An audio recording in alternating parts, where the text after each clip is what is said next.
So the accounting policy from one organization to another organization can be different. So it doesn't mean the rule will change. So the accounting policies normally govern how much to recognize, when, how we value the assets, and how do we recognize. For example, depreciation. You can have a different policy of charging depreciation in 10 years for same car, depend on some other company who may charge for 5 years, or another company who may charge for 20 years. So accounting profit for all the three companies will be different. Irrespective their operational capacities and everything else remain the same, the net profit will be different, right? So to be able to compare between two different companies, you need to make sure that the accounting policy they follow is same. If they don't follow the same accounting policy, you will not be able to compare and two different companies. Or if let's say you change the company policy for this year, then you cannot compare previous year income and expense anymore, because that will be different. So the how it different accounting policies can be different in revenue recognition. So how you recognize your revenue. So there are different ways the companies can recognize their revenue. Let's say for example a hotel. Hotel normally charge you the service charge, service money, right? So the hotel, two different hotels can have different accounting policy. One hotel will say, okay, whatever is my income only, I will record. Let's say you you have a bill of $100, then the hotel will charge you 10% service money, right? And that becomes 110. And the government say there will be some $5 as a government tax. So total become 115. So the one hotel can say, okay, government tax we don't recognize as an income anyways, because that we have to pay to the government, but service charge is we collect, so we will recognize 110 as our income. Another hotel can say, hey, the 10 is actually for the staff, that doesn't money, that money doesn't belong to us, so means we will record only 100. So same operating performance, revenue will be different. Expense, when it comes to expense, the hotel which recorded income as service charge, because they pay to the service, they pay to the staff, they will record as an expense also. But the hotel which we does not record the service charge as an income, they will not record any expense, correct? So it means a different revenue recognition. So profit will be the same, but revenue and expense are different. Take another example. Let's say you are buying and selling. So you buy anything from let's say again because laptop is in front of me, so naturally I use this. So let's say you buy from the market and sell to somebody else. So you have two choices. One is you record the full value. Let's say you buy this for 1,000 and you sell for 1,500. So you can record 1,500 as your sale, 1,000 as cost of sale. Another company on the other hand can say, hey, I don't want to record the whole, I want to record only my profit, because I pay 1,000, I charge 1,500, 500 is my income, so I will record 500 as my sale. So the accounting policies can be different based on the how they structure the contract. If let's say you buy the laptop, keep in your pocket for a long period of time and then sell it, then it becomes your cost and sale. But if you are waiting for customer to tell you, okay, where you should buy, what kind of laptop, then you are going and buying, means you are not taking any risk, right? So in that case you can recognize only the difference as your sale. So a revenue recognition, inventory valuation. Inventory is, your inventories can be valued differently. There are different valuation policies we gonna learn in bit. And depreciation method, how we charge the depreciation. Fixed asset, we gonna recognize all our spending as fixed asset, or we gonna recognize only some as a fixed asset.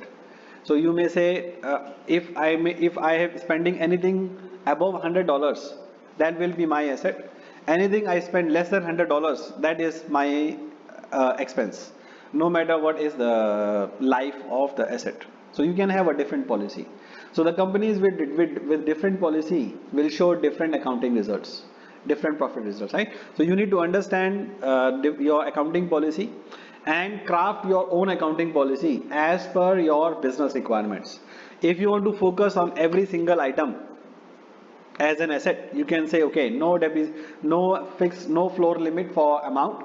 Whatever we buy more than 1 year is going to be charged as an asset, even if it's $10 or $20, correct? But if you say, I don't want to focus on the small amount, anything I buy beyond $1,000 is going to be my asset. Anything below $1,000 is all expense. Doesn't matter what is the life of the asset, correct? So the companies they need to decide at the outset what is the policy they want to follow. But policy is something which is very important to decide in the beginning, because you cannot change it every year. The policies are not supposed to change every year. You can change it only once you are required to change materially impact. And whenever you change, the normally financial statements require a lot of disclosures, especially if you follow IFRS or any other recognized international accounting standards. Whenever you change a policy, you have to do a lot of disclosures, so that may be painful. So select your policy carefully. Okay, so we're gonna look at now some different policies, how they affect your business. Depreciation policy. So as we said, depreciation policy can cover few aspects, means the life, the minimum criteria to recognize as an asset. So you can have some fixed amount. For example, like in hotels, we have a policy that normally a spoon you can use for more than 5 years, right? If it's a stainless steel spoon. So, but every spoon we are not going to recognize as an asset, because it does cost very less amount. So we have a policy that, okay, if anything is cost, unit price is cost less than $100, we will not touch it as an asset. We'll just charge it to the expense, because we don't want to stuck in into the spoons, forks, or the ladders. We don't want to recognize that. We just record that as operating expense. But we keep an inventory physically of all the items that we buy, even a spoon, even a fork. We have record of every single thing, whatever is coming out of the hotel or whatever is coming in the hotel, but we don't recognize as an asset. We immediately charge to the expense. But it depends on the size of the hotel. When I used to work for Shangri-La, the size of the hotel is very big, so we can afford $100. When I'm working here in Myanmar, the size of the hotel is very small, so I made a policy of $50, because otherwise everything will go charged as a expense. Nothing will be remaining the asset, right? Then you have estimate life of use. So it depends on how you use your asset and in which location you are situated at. The same value, same asset will have a different life in different conditions. For example, a water filter. If you are in Yangon, the water is very heavy, so filter will run out very fast. But if you are in a city where the water is clean, then the water filter will not damage so fast, right? So it depends on where you are and what are the intended use of asset. So the companies normally determine what are the life of their assets. Some companies, because they don't want to have a separate set of accounts, they follow government rates. Whatever is government prescribed, we will use. We don't want to have a different accounting policy. Like my current company, we follow government rules.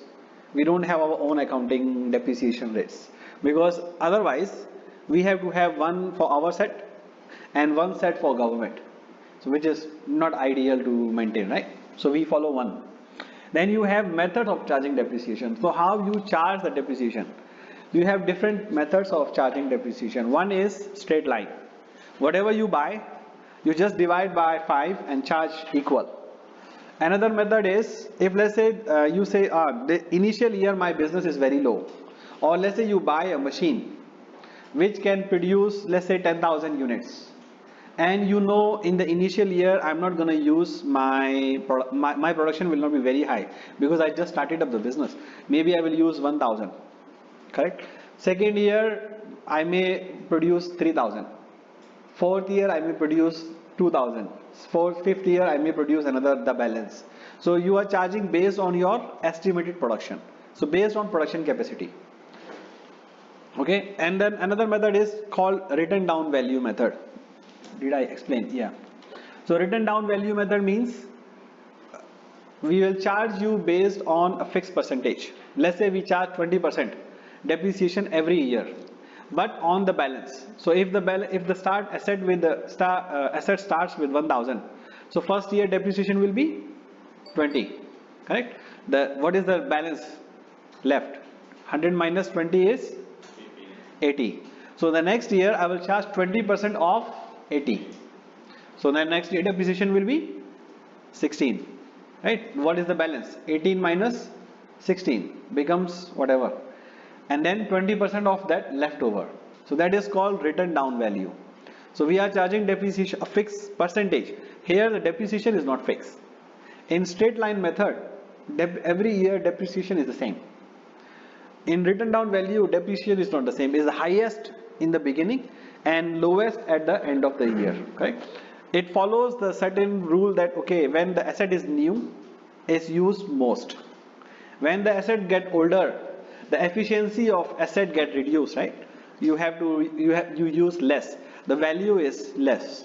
So you charge less. Or based on usage, if the life is fixed. Let's say a car. Engine can be run for 100,000 kilometers. So it depends on how you intend to use it. If you intend to use every year same amount, then you charge exactly the same. If you have a different schedule, you can use different schedule, right? Depend on accounting policy of the company. So you can have a different set of policies, but you don't change it every year. Once you set, you have to follow it, and you have to follow for all the assets. You cannot say my building will be written down value and my laptop will be straight line. You cannot do that. You have to follow the same method for every asset that you have in the company. Okay, this is an example. So let's say there is a machine that makes shoes. Okay, so assuming the cost is $100,000 and the life is $10. Residual value is 10,000. What is residual value? Sorry, the spelling is wrong. But residual value, what is the meaning of residual value? Depreciation. No, means at the end of 10 years, what will be the value of this machine? 10,000. Yes. What is the residual value? How much the value of life? How much will the value of machine after 10 years? So that is called residual value. So the production schedule is like this: 2,000, 3,000, 4,000. I just made it up. So now if we calculate the depreciation, so this is the depreciation as per how we calculate. Cost is 100,000 minus the residual value. You don't charge depreciation on residual value. And the most companies, they made mistakes on residual value.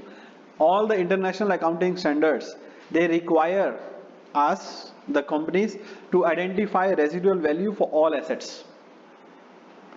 And the depreciation is charged only on the balance amount. So total value of construction minus residual value, the balance is 90,000. So you can charge depreciation on 90,000, not on 100,000. Okay, where the most of the companies they make mistakes is they don't recognize 10,000. They charge depreciation on whole 100,000 because it's very difficult to know what will be the value of machine after 10 years. But there will be certain value, right? Even though the laptop after 10 years gonna go waste, you still can get maybe $10, maybe $20, or if you break down, the screen can get something, the hard disk can get something, right? So there is a value. It's not that there is zero value. There will be some value. So companies normally have to identify a value which they can get after the life of the asset, and then they reduce it. So the balance amount is 90,000. So as per straight line, you charge 9,000 each year. If you follow the usage is total is 30, usage is 2,000, 3,000, 4,000, total is 36. So what you do is 90,000 divide by 36,500. For every single unit, how much is the value of asset? Then you multiply with the unit of asset every year. So here you are charging the depreciation as per the usage. Okay, and the written down value means, if let's say we assume 25% depreciation every year, so the written down value will be every year we charge 20 based on the reducing balance. So first year is 90,000 into 25%. First year we charge 22,000. the machine will be left with 67,000. Then we charge 25% of 67, 16,000.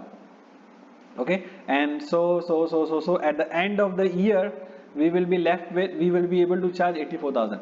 In this case, the value will never be zero, because you will still have left something which you can charge.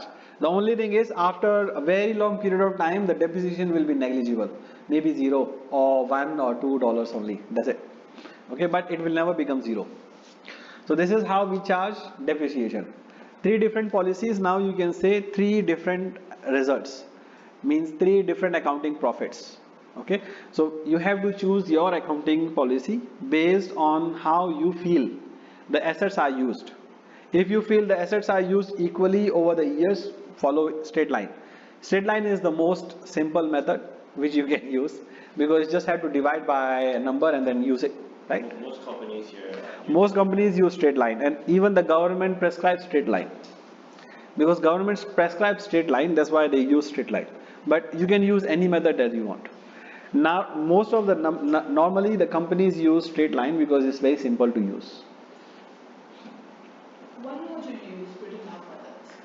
When would you use written down methods? Where would you use? When you see that the asset will be mostly used in the initial years, and after the initial years, the usefulness of the asset is very low. For example, like production machines. So production money, when you just bought the machine, it's most productive, it's very efficient, highly efficient, right? After that, the efficiency will start to slow down, and at some point of time the efficiency will be very low, or you need to spend more money to invest, correct, to keep the efficiency up. So if your depreciation is high in those years, then you have a problem. You can use written down value to charge more into the profit and loss in the initial year to save tax, but if the government allows it. If government does not allow written down value, there is no incentive, correct? The incentive of charging written down value is you are charging more expense in the initial years and less expense in the future years. So if you're like a car dealership, would you go with the written down Car dealer, but what is the car dealer's asset? the cars? No. So that's inventory. Yeah, that's another important point that you made up. In the difference between inventory and asset, it depends on your use. If you are buying a car for buying and selling only, then it becomes your inventory, not your asset. So if you're a rental, you will use written down method. Right? Yes, because the cars will be highly producible in the initial years. First 2-3 years, the most productive. After that, the production will go down because the efficiency is very low, right? So you will not be able to use the car much. So you use written down value, not the straight line. The car after 10 years and car in the beginning is not the same.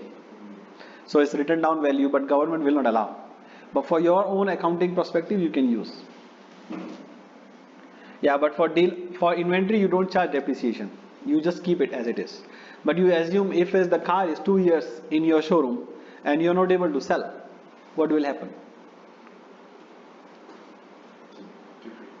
But it is a depreciation, but you cannot charge depreciation because it's an asset. So It's not an asset. So it's a written down value. So the value is still going down, right? So there was something we discussed, inventory adjustment. So you look at the value of inventory. So a car which was bought for $100,000 in the initial year, now you will not be able to sell for 100,000 anymore because 2 years gone. So you will be able to sell only for 20,000, right? Maybe 80,000. So the 20,000 is the loss in the value. So that 20,000 will be charged to profit and loss statement every year, whenever it go down on the value. But you cannot turn it into an asset, or you cannot charge the depreciation. It's a written down, it's an adjustment, inventory adjustment. Okay. So the control aspects of assets and depreciation are, you need to categorize your assets into fixtures, buildings, plants, because they all have different rights, different age, right? Buildings mostly will be longer years. Plant, which means you are using for your production facility. So maybe your generators, your machines, your other things. So, and fixture means the building fixtures. So you have to categorize your asset properly. so that you can charge the cluster rate. So normally we are not charging the depreciation for each and every asset, single asset. We charge based on category. So if something we assume as our furniture, we will charge maybe let's say 5 years depreciation. If something we recognize as a plant, maybe it's a higher depreciation. If we consider something as a building, it's higher depreciation. So whatever it goes into that category will automatically get attracted to that. But you are not defining the depreciation for each particular asset. Okay, and the minimum amount should be set to put into the register. Otherwise, every single thing you will put into your fixed asset. So every company need to have a fixed asset register. So what does the fixed asset register means? It's just a list of your assets, whatever you buy. Why is it important?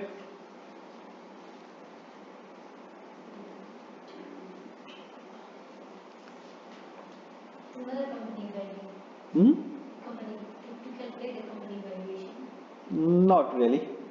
It doesn't affect company value. You have your asset or you don't have your asset register.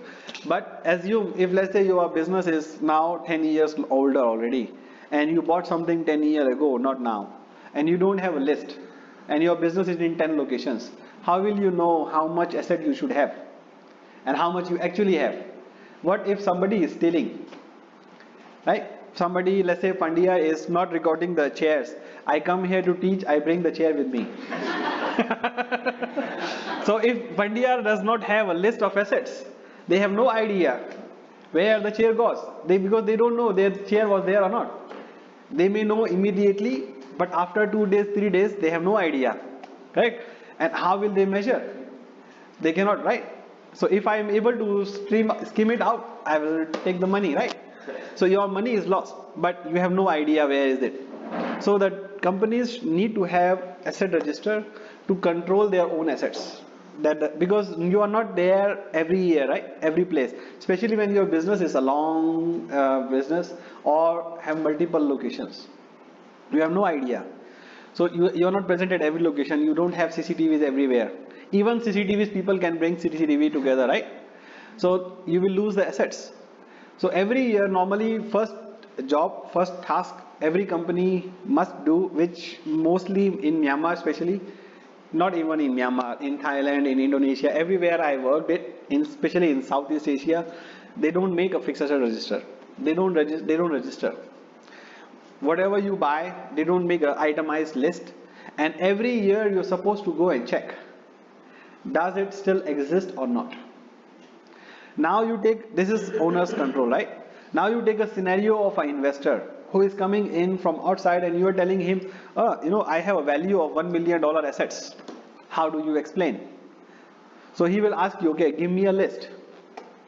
Can you give? You don't have. So you will make up the list of whatever you can see, correct? But if let's say half of the assets are already gone, stolen, so you cannot produce a complete list of assets, right? So the investor will not give you, will not trust you have 1 million or 2 million or 10 million. So it's very important to have a register of fixed assets, especially when your business is growing and you have a lot of locations, lot of assets, mixed use of assets. So it's very important to keep it. Otherwise, it's very difficult to justify in future. Even to the revenue departments. So for tax purposes, for investor purposes, for your own personal control purposes, you need to have a register. And every year, every 2 years, every 3 years, you have to go and check physically. Is it this still exist or not? If it does not exist anymore, stolen, broken, even like say most in the hotels what we normally face is the chairs are broken. The staff or the general manager, they say, okay, this is broken up. Throw it away, buy a new one. So you buy a new one, you enter into the register, but the one that you throw, you don't enter, means you don't take it out. So your inventory list, asset list continues to grow. And once after 4 years, you say, as per my register, I need to have 50 chairs, but I can see only 30. Where are the 20 gone? So they will say, it's broken. So where is the broken? Don't know. So that is normally happens with the businesses which does not maintain a fixed asset register. They experience loss of value immediately. Like if you do a valuation today, they will lose maybe 20% or 30% of their value immediately because they cannot explain where the assets are gone. Okay, and the components. So if let's say you are buying a very big asset which has a lot of components, so you may be losing, you may have a different components which has different life. So we need to recognize it differently. Because if let's say you are buying a water treatment plant, so water treatment plant has a chamber, have the motors, have the pipes, all are different value. Maybe the plant will maybe can survive for 2 years, 3 years, or 5 years. Piping maybe can survive for 10 years, right? Or the motor can survive for another 10 years. So you cannot charge all at the same way, all at the same life, different. So you need to cluster, understand how the component works, and then charge separately. Okay, and the register we just discussed. Okay. So normally how we identify which expense is going to be entitled fixed assets or what is going to be an expense. So there is a simple asset test, we call it asset test. When you see the future economic value is there by spending in more than one period of accounting. That is the accounting definition. If whatever you spend, if you see the value of this spending is going to be last for more than a year, it calls for fixed asset.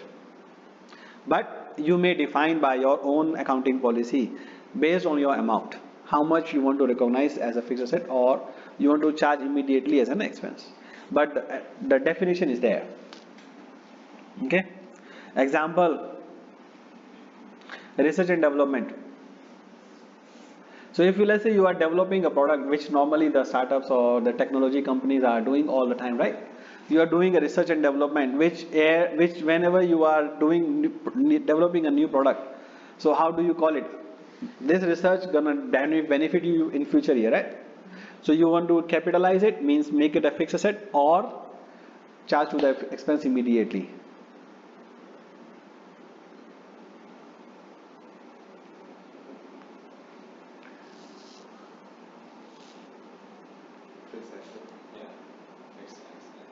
It depends on the company policy and the results of research. How likely the research is going to be successful. If let's say if the research is getting successful, then okay, you can say the research is going to be successful, I can charge future year. But if the research is not likely to be successful, then it's a expense, right? Immediate expense. So normally when the big companies, they do research and development, if new product, they normally start with expensing it out, but whenever they see the possibility is there that okay, it's gonna get something else, then they put it into a product development cost. So normally they recognize as a product development cost in the initial time without charging to the profit and loss statement.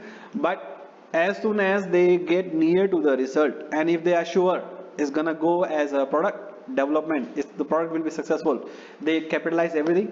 If they see that the chances are very less now, then it goes as a expense. But here you are talking about judgment, which is not standard, right? Every company, even every executive can have different judgment. You change a CEO or change a general manager, their judgment will change, correct? Patents, trademark, license, you're gonna recognize as an asset or fixed asset. fixed asset. Patents means you're gonna use, you pay today, but you're gonna use it tomorrow, right? So you're gonna recognize as a fixed asset most of the time. Database, consumer list. Let's say you spend $10,000 on a Facebook ad to generate a customer list. Will you recognize as a fixed asset or as a expense, advertising expense? Maybe depends on the outcome. No, you will get a customer list. Let's say you spend $10,000 on a Facebook ad, which can generate you a customer base of 10,000 customers. For startups or businesses, nowadays customer list is a very important tool, right? Because you can generate a lot of business by those customers. So you're gonna use this as a fixed asset or as a expense, as an advertising expense. highly subjective, right? You can do both. Actually, it depends on the startup. If let's say they put as an expense, their profit and loss will hit, right, immediately, so their value will go down. But if they put as an asset, this asset is maybe valued by another company as equally valued or not. It depends, right? If you don't put into asset P&L, you have to pay a higher tax if you are profitable. If you're not profitable, doesn't matter. If you're not profitable, it's better to put into asset, because at least you are building the asset value, right? But that's what most of the companies nowadays do. Like big companies, uh, Uber or other companies, they spend a lot of money on promotions to build a customer database, and they call it not as advertising expense.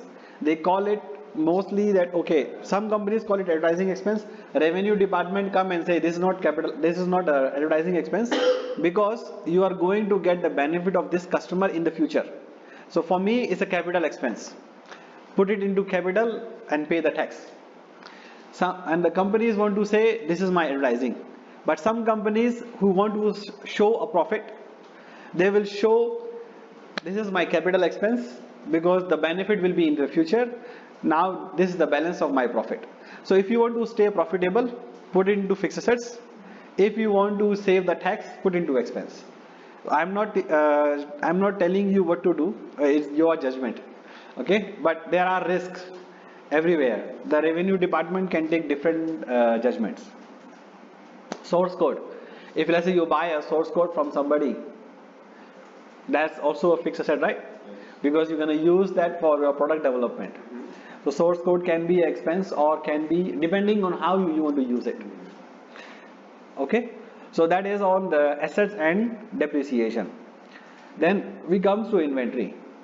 The difference between inventory and asset is the same. The intention of use. If intention of use is selling, it becomes inventory. Okay, use in production of goods and services. So it's used in actual production for selling. So it can be a raw material for your product. It can be in progress, means something is in the progress, or it can be finished goods, unsold finished goods. So you can categorize normally in three parts: the raw material which is not yet processed, products which are in development, and finished goods. Does service companies have fixed assets? If let's say you are selling a consulting assignment, you are doing a consulting, do you have inventory?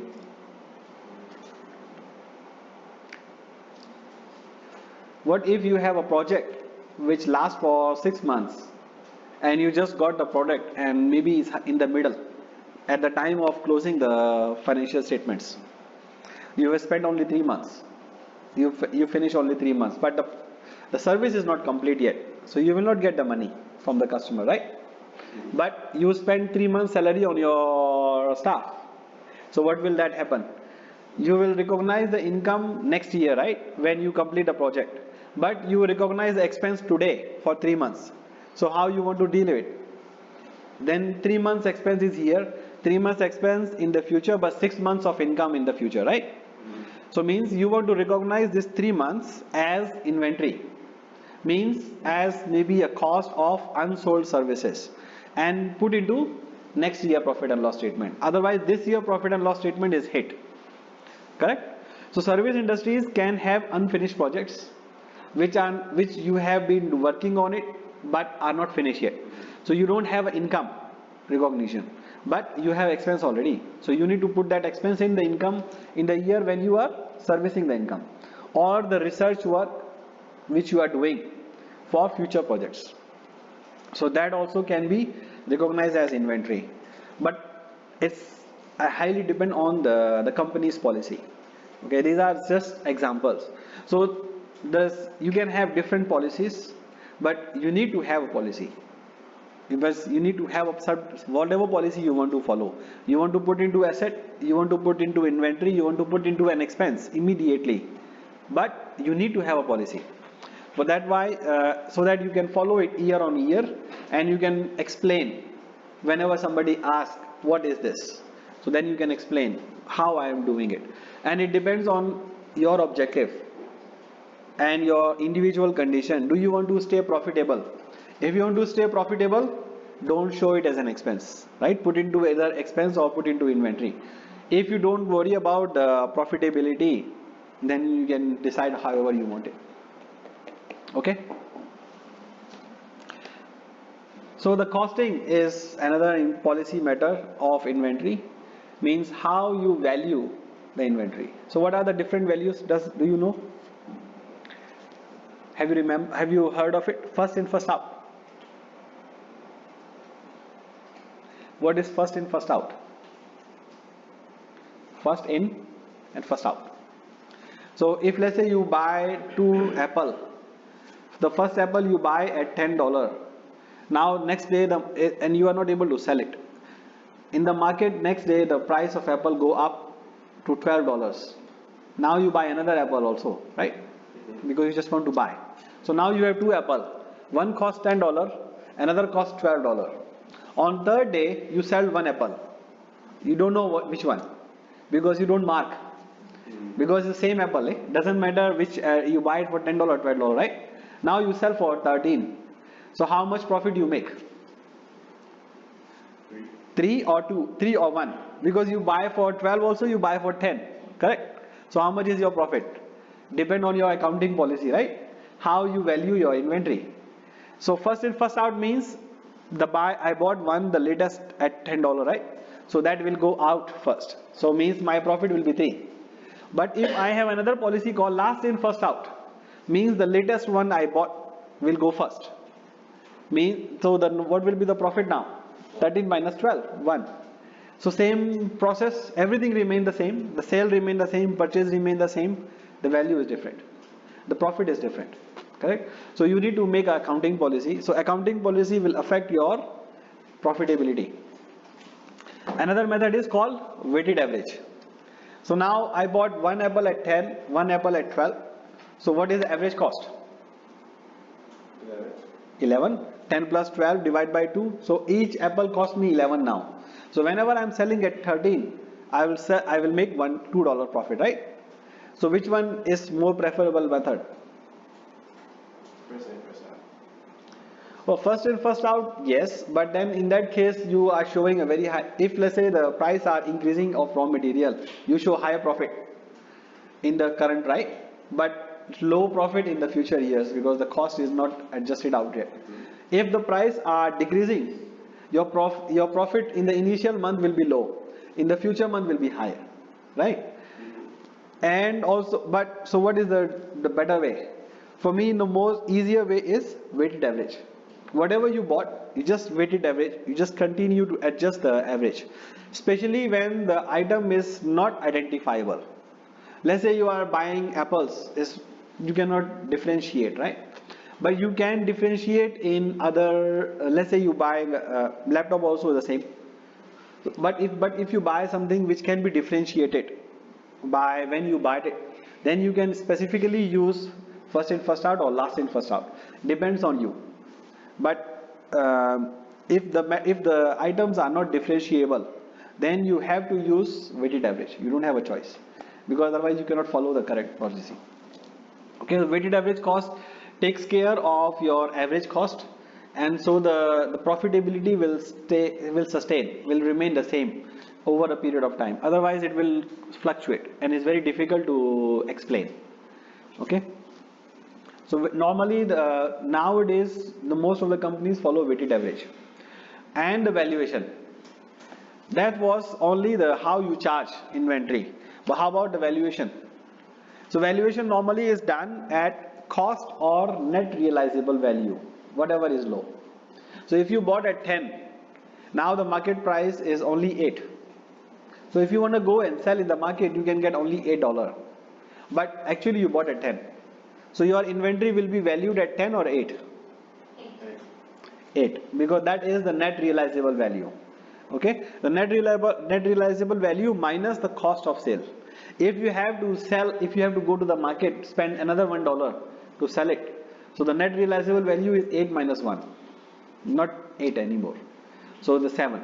So the value of your inventory is only 7 because that is what you can realize. Okay. So obsolete inventory. What is obsolete inventory? The inventory which is not usable anymore. Maybe my apple is rotten already, correct? So means we have to continue to look at our inventory every month or every year and see is it still worthwhile or not. If it's not, we have to charge it off. Okay. The control point in inventory are monthly inventory taking. You have to take in monthly and do the valuations all the time. Okay, because especially for inventory, the value can change. The market prices can change, right? Even for fixed assets or for your purchasing cost, for your selling cost, raw material, whatever, and match with the inventory records. When you take the monthly inventory, same as fixed asset, you have to make sure nothing is stolen by the customers or by the employees. Okay. And then also identify the consumption. Means let's say you have 10 in the beginning, right? 2 you sell, so the balance should be 10, balance should be 8, but and physically is okay, but your sale record is showing only 1, but actually you deducted 2, correct? So where is the difference then? Where the one go? Maybe the staff eat it, correct?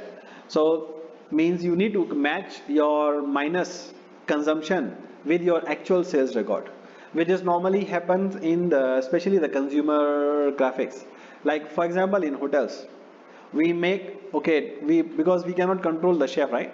He can eat while cooking, correct? No, we cannot control him, right? We buy him maybe 10 T-bones, but we are selling only 8.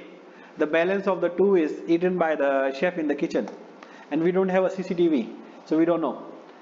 The only way we can know is we check how much he consumed and what did we sell. If there is a difference, means he consumed it or he wasted it. Maybe he not eat, but while making, he make a spoilage, or he was not tasty enough, so he throw it to the dustbin. But for company, we pay for 10 and we get income for 8, which is not a good idea, right? So even though the staff may be honest, but they may be inefficient. So it will help you to understand is there any inefficiency or not. But for that you need to maintain a lot of records. Okay, and then identify what are going to be obsolete or slow moving items. Okay, then normal. The next point is revenue. Nowadays, especially for the startups which are selling bundled items. So normally you will say, okay, now you maybe buy a subscription, lifetime subscription on a website, right? Lifetime subscription means you pay now $100 for lifetime access, but the company has to do a lifetime service, right? They have to maintain the website, they have to maintain the servers. So does it mean they earn 100 now already or not?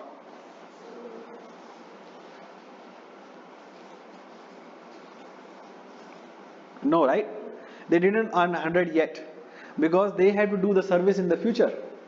So normally the companies now, especially with the new IFRS, there is a new accounting standard. Previously, before this, the company was recording $100 as a revenue today, but the cost will continue to come in the future years.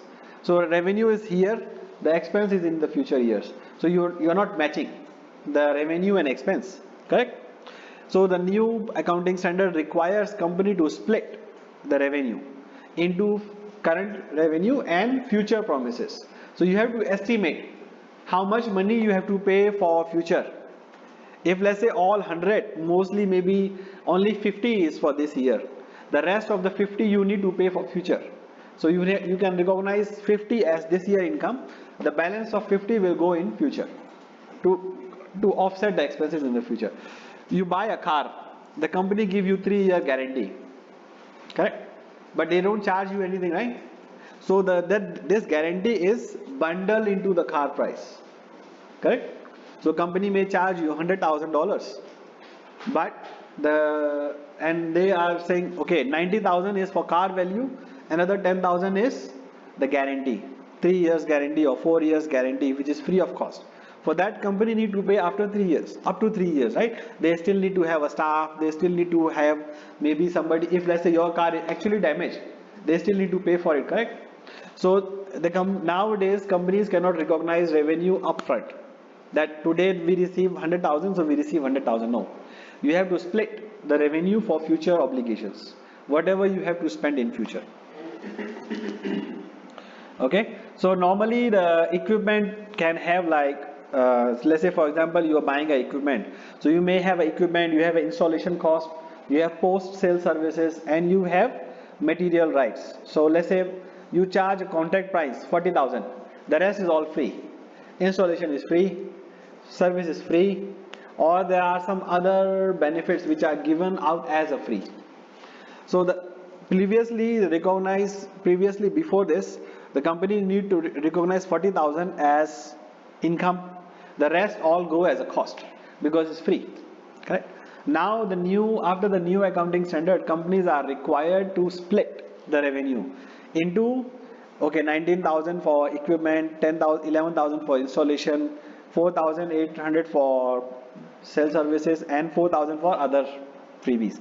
So the revenue is recognized when the items are either delivered or installed, or when the actual future sales service is done, or when the company the person has claimed for the freebie discounts. So the company need to split the revenue into multiple parts. So we will not go into this detail, it's going to be very complicated for you. The last thing is in revenue is segmentation. So as I said, segmentation means understanding where your revenue come from. Who are your customers? So how we segment the revenue? Based how we segment the customers? Is there any criteria? The amount of frequency they buy and the amount of money they spend. Amount of? Money they spend on the product or service that we provide. Yeah, you can say it like a paying capacity. So one customer may be a businessman. For example, I give you an example of hotel. Okay, there are many customers who go on internet and buy. Means they are paying a full price, right? There are customers who don't want to go internet and buy. They want to go to a travel agent and pay. So do you know the travel agent will pay the hotel maybe 20% or 30% of whatever you pay. So we give the margin of 30% to the travel agent. But he will not sell you cheaper than the online rate. But for us as a hotel, if you book directly, we get $100. If you book the same room via travel agent, we get only 60 or 70. If you are a company, we are not selling at the online rate. We are selling at a different rate. Have a contract rate, right? If you buy 10 rooms in a bulk, you are paying us much lesser than if you pay individually, right? So for us, you are a different customer. So we want to understand how our business coming from. Our business coming directly, our business coming from travel agents, our business coming from the contract staff, or our business coming in the groups. So the revenue segmentation is normally done on the customer in the way of how we approach them, how do we market, so or how they book us, how they come to us. They can come us directly, they can come to us indirectly via travel agents, via corporate companies, via other companies, right? And the value proposition expected. So means one customer maybe require a suite, and another customer may stay in a deluxe room. One customer may require business class in the aeroplane. One customer is happy with the economy, right? The one customer may buy a full service. If you buy a ticket, do you buy a ticket which is able to change the price or which is not able to change the price? Dates. If you buy a ticket online now and you search a ticket which is fixed dates, they will cost you very cheap because the dates are fixed. But if you want to buy a flexible ticket, you have to pay a higher amount, right? So they are two different, these are same person, same ticket, same plane, the different customers are two different because of their paying capacity. Somebody want to buy very cheap, somebody want to pay higher. So the person who want to sell cheap, company cannot have a different rates, right? They can have only one rate in the public. So they differentiate the rates by giving different options. Okay, if you want to buy cheaper, no problem, but you cannot change in the future. If you want to buy expensive, you can pay expensive, okay, pay full price, right? So it depends on the customer now and depends on their needs. So you can also segment your customers by charging different prices or offering different services, how they want to pay. So it depends on their willingness. So that's why we can say willingness to pay for goods and services. So these are the three criterias. But you don't need to have multiple segments. It doesn't mean that you will create 20 segments because you have 20 type of different customers. You need to categorize them to a maximum of maybe 5 to 6 segments maximum. Otherwise, you have 10, 20 different segments, means you need to have a 20 different focus on marketing and proposition, right? So which is not a good idea. So you need to keep your segments between 5 to 10 maximum, not more than that. Otherwise, it's too much details that your marketing team or yourself are not able to focus upon. Okay. Okay, that's I think the last maybe expense matching. So how you expense the match? The only thing is you need to match the expense when you are recognizing the income. Okay, that is the only important point in expense matching. Means whenever you are earning the income, you need to recognize related expense. You pay or you don't pay. Otherwise, you defer your revenue to actual expense whenever you need to make the expense. Okay. Okay, the rest is not really important. And you need to differentiate between your capital and operating expense and non-operating expense. Okay, operating expense and non-operating expense are, I explained to you previously, right? You can have different operating expense means to justify different models, different business model you're using. And non-operating expense are, if you don't separate, non-operating expense means your interest, your rental of the property where you are doing the business. It doesn't affect your business performance. You own the building or you rent the building. It's the same thing, right? But from an operating perspective, as a business, you need to know what is my operating profit so that you can compare with other businesses. So you need to understand what expenses are making an impact on business performance, not on your profitability. Profitability, yes. If you pay the rent for this building, you have to have a less income. But from an operational perspective, it doesn't matter you own the building or you rent the building, right? It's a different business model. So you have to understand what is operating expense for me, what is non-operating expense for me. So that you can understand, is your business making enough operating income or not? Okay.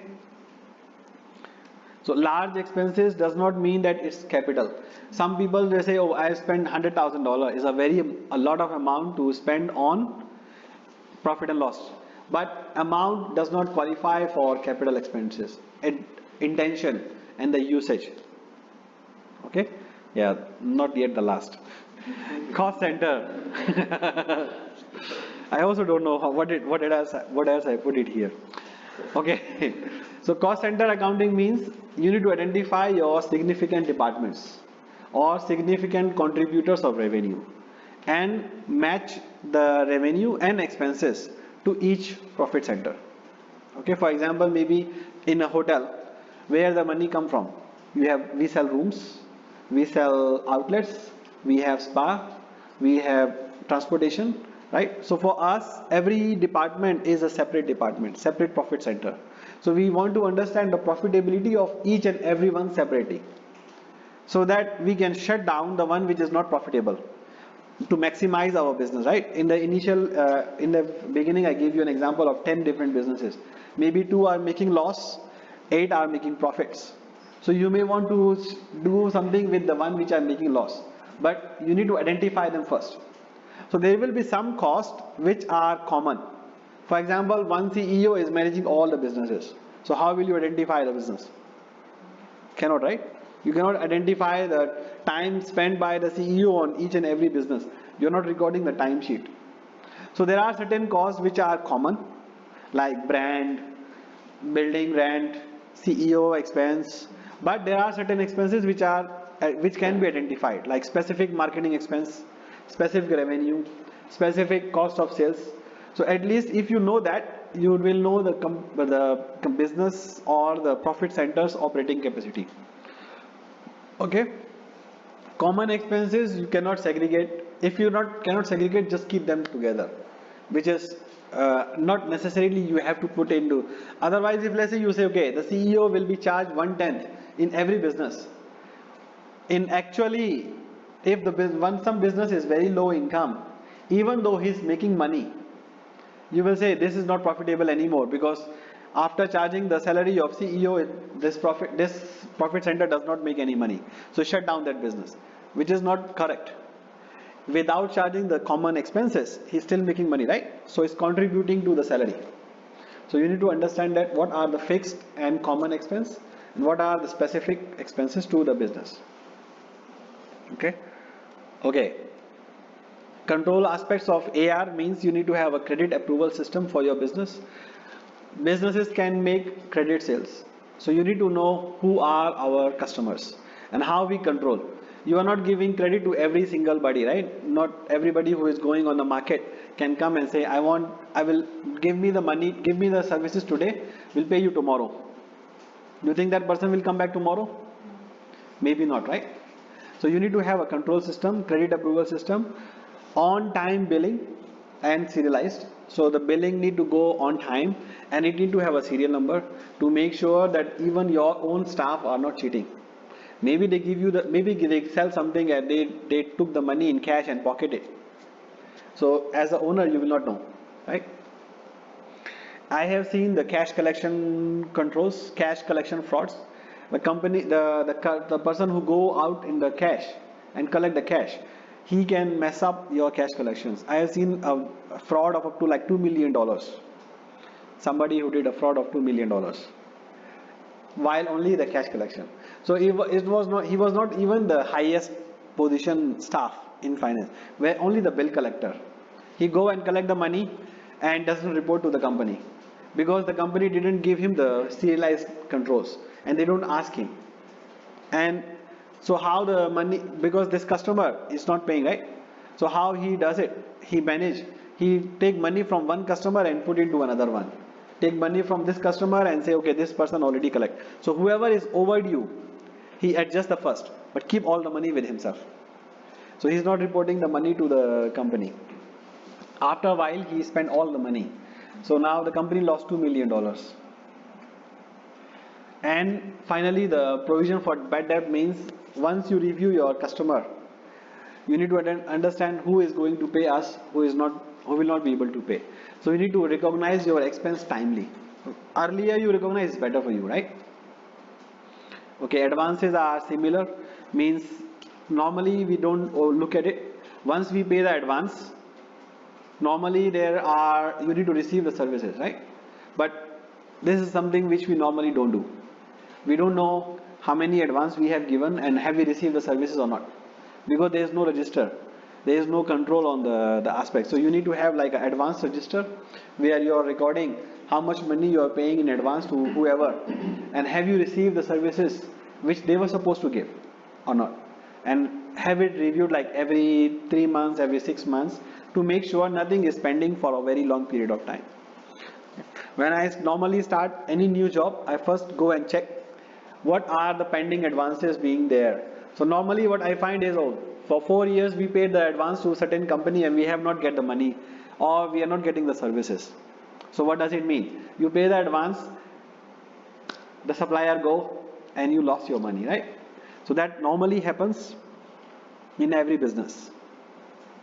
Okay, then what is working capital?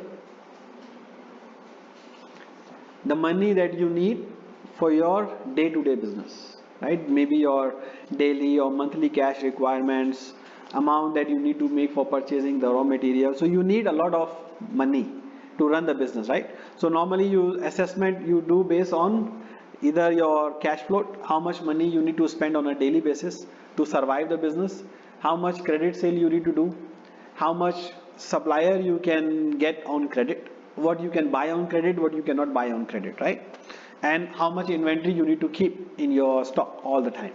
So that becomes your working capital. So you need to estimate and make sure you have it all the time. Okay.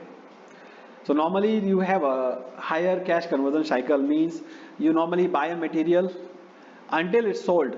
it's called inventory days. And once you collect from the selling until you collect the money is called receivable date. Total becomes operating cycle. Okay, but you don't need to pay for your inventory all the time. So that becomes payable days till the time you pay your suppliers. So the balance is called cash conversion cycle. So our objective in working capital management is to reduce this cash conversion cycle. So how you can reduce it? Either try to sell faster. If you're not able to sell faster, collect faster. If you are not able to collect faster, pay your suppliers late, right? If you pay your suppliers late, you can manage your cash conversion cycle to be the lowest.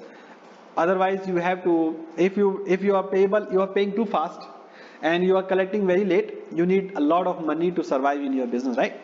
Which is very difficult, especially for a new company or which does not have enough capital. Okay, so our objective is to minimize this cash conversion cycle. So you need to identify first where the cash conversion cycle what is the cash conversion cycle, what are components. Are we selling too late, are we collecting too late, or we are paying too fast? So either you sell faster, you collect faster, and you pay late, then your cash conversion cycle is reduced.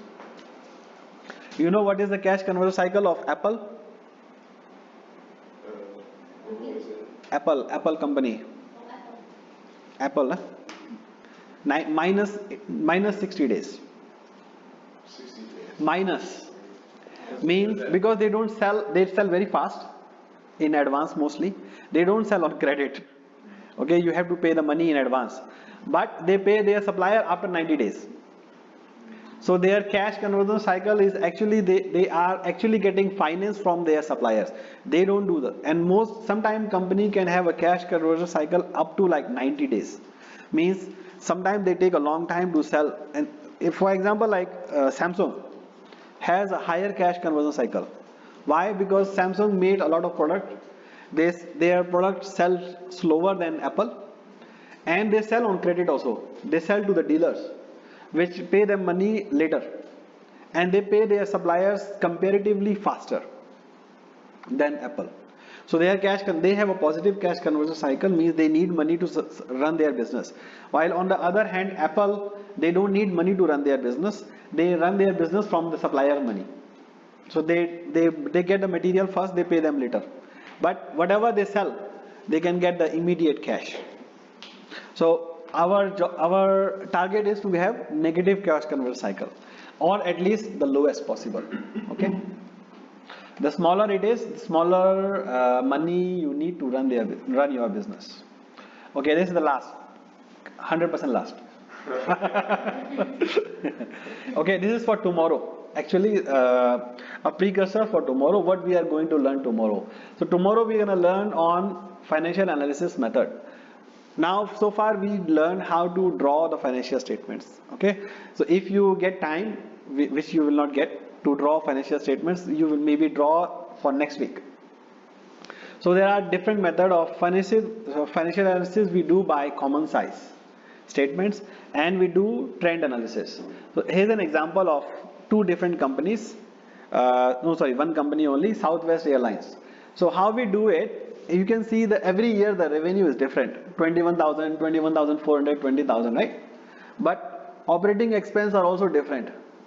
So how we will know the operating expense is growing, or if you are spending more money, is it good or bad? So we normally do a common size statement, means everything you divide by 21,965. So make everything equal to $100. 1, 2, and 3, correct? So then you can see now operating expense are continue to increase, right? In 2016 it was 76%, 2017 it was 78%, and 2018 it is 79.9%, which means even though the company's revenue is growing, company's operating expense is growing faster than their revenue. That's why their gross EBITDA percentage is dropping from 23% to 20%. So what does it tell you? It means the company's, this is called trend analysis also, right? Every year we look at the trend, similar number in the previous year.